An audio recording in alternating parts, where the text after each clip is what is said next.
Bye.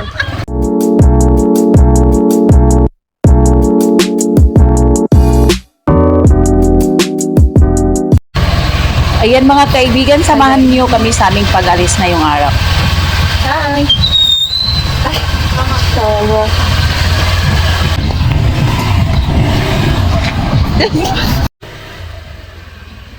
Bye-bye, dudong mo.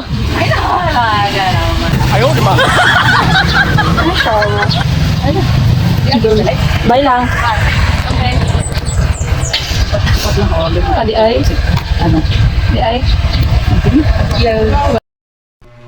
For today's video guys, ayan, nakarating na kami dito sa aming paroroonan na yan. At dito kami sa may bintahan ng cakes guys. Pinaka masarap na cakes. Ito lang naman ang aming din gusto. At marami rin nagkakagusto nito. Purple yan pala ang aming bibilihin ngayon. Kaya dito muna kami mag-video habang inihintay ang aming order na cake. Yan. Marami po talagang nagpipila rito sa store na ito para bibili na ang kanilang mga bentang cakes guys. Try nyo, purple yam. Masarap talaga. Purple yam. Baka naman, tuwing meron kaming handaan, ito na binibili namin. Purple yam. Tapos na po tayong bumili ng cake, kaya maghanap kami or maglalakad kami papuntang kakain muna kami pala ng tanghalian. Dito lang, dito sa May Tagum City lang. Kaya maglakad na tayo. Come on, let's go! Samahan nyo na kami sa aming paghanap. Ito na po ang aming mga order. Kaya kakain na tayo.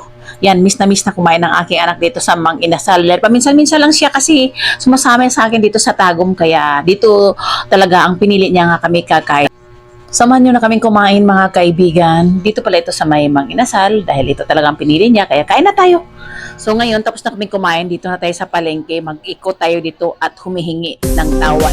Ihingi tayo ng tawad dito sa public market ng Tagum City. Yan, nakita nyo mga presyo dyan. Medyo mahal-mahal na talaga ang kanilang mga binibenta. At wala na talagang mura ngayon. Wala lang mababa. Ang mababa ngayon or bumababa ngayon. Oh my God. Charot.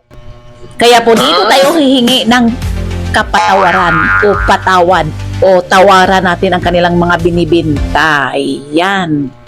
Diba? Pag dito ako namamalingke mga kaibigan, marami ako nabibili dito. Kasi yung price dito at saka dito sa Miami, mahal dito sa Miami. Mas dito, mura-mura na ang konti. Makasave tayo. Kaya lang nga, malayo ito sa Miami. Wow, gulat ako sa price ng lapu-lapu. Ayan, amazing. 1,000 pala ang kilo niyan. Dati nung maliit pa ako, doon sa sa amin sa Surigao, binibingwit lang yan. Yan, ang huhuli kami ng kapatid ko. Tag 1,000 ang lapu-lapu guys. Ayan, di bali na hindi kumain yan dahil medyo talagang mabigat sa bulsa. Manood na lang muna kayo mga kaibigan ha sa aking pamimili dito sa Tagum Public Market.